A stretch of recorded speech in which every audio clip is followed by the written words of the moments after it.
दोस्तों एक बहुत ही इम्पॉर्टेंट और बहुत ही दिलचस्प सवाल हमसे पूछा दिलीप मिश्रा जी ने। उन्होंने पूछा कि सर मैं 15 साल में मुझे 1 करोड़ रुपए चाहिए, मुझे बताइए कि मैं कितने की लमसम करूं और कौन से फंड में इन्वेस्ट करूं। उन्होंने एफडी करके रखा हुआ है कुछ पैसे, और वो चाहते हैं कि वो एफडी को तोड़कर म्यूचुअल फंड में इन्वेस्ट करें और 1 करोड़ रुपए बनाए, क्योंकि एफडी में जो है रिटर्न बहुत ज़्यादा नहीं मिलता जैसे सभी को पता है।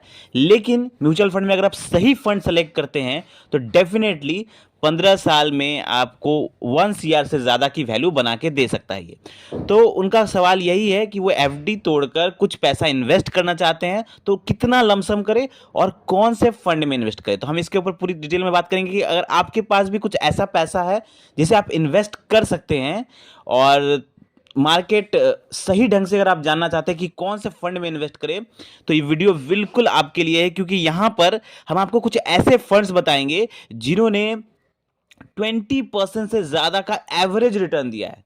एवरेज रिटर्न मतलब जब से ये मार्केट में आया है तब से जो एवरेज रिटर्न है उन्होंने ये मेंटेन किया हुआ है 20% से ऊपर का। इसमें से कोई भी फंड 20% से नीचे का नहीं है। और इसके बारे में हमने बहुत सारी बातें की है पिछले वीडियोस में भी। फंड्स बहुत ज़बरदस्त है, बहुत अच्छी एनालिसिस की गई है इन फंड्स की।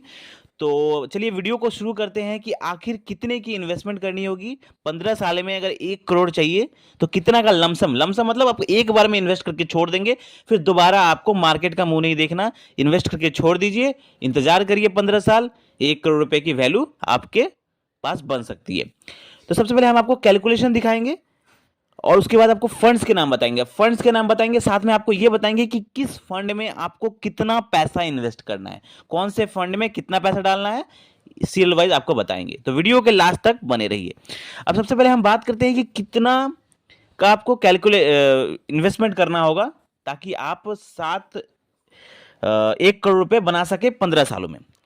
तो सबसे पहले आपके सामने एक स्क्रीन पर कैलकुलेशन दिख रहा होगा। कैलकुलेशन में आप देखिए कि यहाँ पे लमसम जो अमाउंट हमें आप दिखा रहे हैं आपको, वो है 7 लाख रुपए। ठीक है, अगर कोई 7 लाख रुपए इन्वेस्ट करता है और अगर उसको रेट ऑफ रिटर्न 20% का मिलता है, क्योंकि हम ऐसे फंड आपके लिए लेकर आए हैं जो 20% से ऊपर का रिटर्न देते हुए आ रहे हैं बहुत सालों से। टाइम पीरियड यहाँ पे हमने लगाया 15 साल। ठीक है, तो यहाँ पे जो वैल्यू बन रही है उस पर आप गौर करिए, 1 करोड़ 7 लाख रुपए से ज्यादा की यहाँ पर वैल्यू बन रही है। तो अगर 7 लाख रुपए को इन्वेस्ट करता है तो वो 1 करोड़ 7 लाख रुपए से ज्यादा की वैल्यू बना सकता है। ठीक है, तो ये तो हो गया कैलकुलेशन। तो आपको यहाँ पे इन्वेस्ट करना है 7 लाख रुपए। अभी 7 लाख रुपए आप कैसे इन्वेस्ट करेंगे, हम आपको यहाँ पे अलग अलग फंड्स बताएंगे, साथ में आपको ये बताएंगे कि किस फंड में आपको कितना इन्वेस्ट करना है। तो बहुत ध्यान से सुनिएगा। फंड्स के नाम के साथ हम आपको बताएंगे कि कितना इनका रिटर्न बना हुआ है और कितना आप इनमें इन्वेस्ट कर सकते हैं। तो 7 लाख रुपए को हमने 7 फंड्स में डिवाइड किया है। सब में आपको 1-1 लाख नहीं करना, किसी में आपको 2 लाख करना है, किसी में आपको 50,000 भी करना है। इसलिए तो चलो शुरू करते हैं हम। सबसे पहला जो फंड रहेगा वो है Motilal Oswal mid cap fund. ठीक है, हम यहाँ पे मिड कैप के 3 फंड्स लेंगे, स्मॉल कैप के 2 फंड्स लेंगे और एक फंड हम आपको सेक्टोरियल फंड लेंगे, एक फ्लेक्सी कैप फंड लेंगे। तो पहला जो मिड कैप फंड है जिसमें आप 1 लाख रुपए इन्वेस्ट करेंगे, उसका नाम है Motilal Oswal mid cap fund. इसमें आप 1 लाख रुपए इन्वेस्ट कर सकते हैं। अब इसका रिटर्न की अगर हम बात करें तो 24% का इसने रिटर्न दिया हुआ है। बहुत तगड़ा फंड है मिड कैप कैटेगरी का। जब हमने मिड कैप का एक वीडियो बनाया था टॉप 5 मिड कैप फंड्स, उसमें इसका नाम भी था और बहुत तगड़ा फंड है ये Motilal Oswal mid cap fund. इसमें आप 1 लाख रुपए इन्वेस्ट कर सकते हैं। चलिए दूसरे फंड की तरफ चलते हैं, वो है HDFC mid cap fund. HDFC का मिड कैप फंड, इसमें आप 2 लाख रुपए इन्वेस्ट कर सकते हैं और इसमें अगर रिटर्न की हम बात करें तो 22% का रिटर्न है इसमें। तो इस फंड में आप 2 लाख रुपए इन्वेस्ट कर सकते हैं। HDFC मिड कैप फंड के बारे में भी हमने जब एनालिसिस किया था तो टॉप 5 मिड कैप फंड्स का जो वीडियो था उसमें एनालिसिस, उसका लिंक मैं डिस्क्रिप्शन में डाल दूंगा। अगर आपको इस फंड के बारे में ज़्यादा जानकारी जाननी है तो आप उस वीडियो को देख सकते हैं। चलिए तीसरे फंड की तरफ चलते हैं, उसका नाम है SBI magnum mid cap fund. इसमें आप 2 लाख रुपए इन्वेस्ट कर सकते हैं। इसमें जो टोटल 7 लाख का जो बन रहा है, इसमें आप 2 लाख रुपए इन्वेस्ट कर सकते हैं। 20% का जो रिटर्न है इस फंड में, अच्छा रिटर्न दिया हुआ है। SBI का, स्टेट बैंक का, ये एक मिड कैप कैटेगरी का फंड है, SBI magnum mid cap fund. ठीक है, डिटेल एनालिसिस के लिए आपको डिस्क्रिप्शन में लिंक मिलेगा, वहां पे जाके आप वो वीडियो देख सकते हैं। चलिए अब चलते हैं, 3 आपको मिड कैप फंड हमने बता दिए, एक हो गया मोतीलाल ओसवाल, दूसरा हो गया एचडीएफसी, तीसरा हो गया एसबीआई मैग्नम। तो इन में लगा देना है, पहला मोतीलाल में 1 लाख लगा दिया आपने, एचडीएफसी में 2 लाख और एसबीआई मैग्नम में 2 लाख। अब हम चलते हैं स्मॉल कैप कैटेगरी में। स्मॉल कैटेगरी में 2 फंड बताएंगे जिसमें आपको 50,000 करके इन्वेस्ट करना है। तो पहला जो है वो है कनारा रोबोको स्मॉल कैप फंड। अब इसका रिटर्न की अगर हम बात करें तो 29% का इसमें रिटर्न है। 50,000 इसमें आप लमसम करके छोड़ सकते हैं। इस जो आपने जो पोर्टफोलियो बनाया 7 लाख का एक बार इन्वेस्ट कर रहे हैं, इसमें से 50,000 आप इसमें एलोकेशन दे सकते हैं। स्मॉल कैप कैटेगरी का बहुत तगड़ा फंड है, आने वाले टाइम पर अच्छा परफॉर्मेंस करने की क्षमता रखता है। हमने स्मॉल कैप कैटेगरी के वीडियो में इसके ऊपर डिटेल में बात की है, लिंक आपको डिस्क्रिप्शन में मिल जाएगा, देख लीजिएगा। चलिए दूसरे जो फंड के बारे में चलेंगे हम स्मॉल कैप कैटेगरी का, वो है टाटा स्मॉल कैप। इसमें भी आप 50,000 इन्वेस्टमेंट कर सकते हैं। रिटर्न की अगर बात करें तो 27% का रिटर्न है, लेकिन इसमें लम सम अलाउ नहीं है।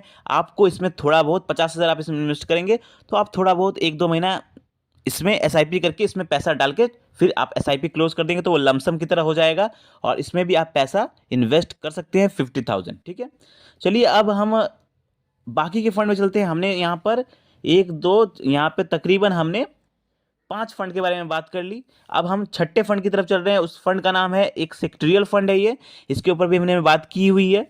ये है Aditya Birla sun life PSU equity fund direct growth. ये एक सेक्टरियल फंड है और इसका जो होल्डिंग्स है बहुत तगड़ा होल्डिंग्स है। हमने इसके ऊपर एक डिटेल बात की थी कि अगर हमारे देश का अर्थव्यवस्था सुधरता है आने वाले टाइम पर तो डेफिनेटली ये फंड बहुत तगड़ा रिटर्न दे सकता है।